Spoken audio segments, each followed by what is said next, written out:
cô còn sẽ đặt gà cho chích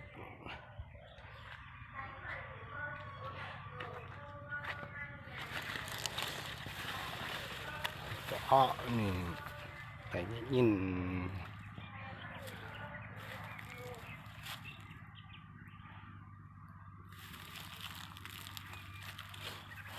phải nhẹ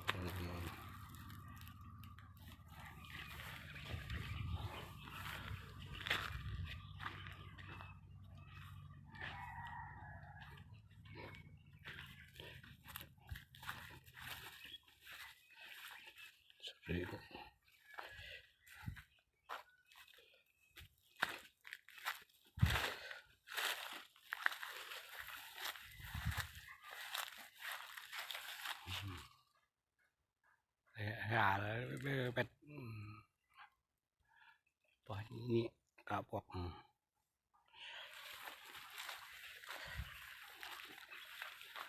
sọtวันนี้cả bọc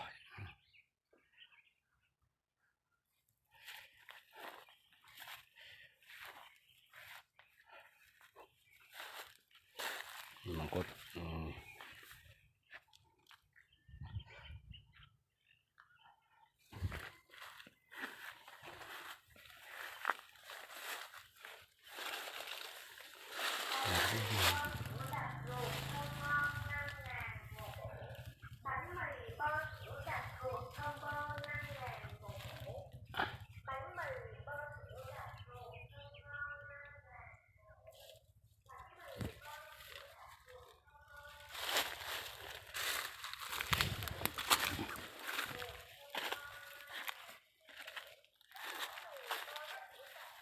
ดังชอ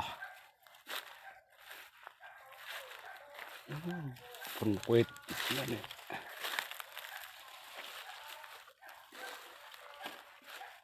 ปลุกล่าประจัน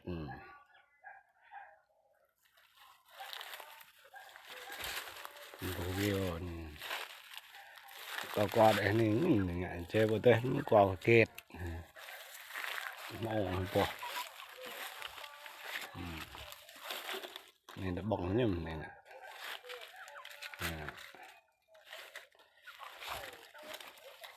ui hôm nay bị bọt cha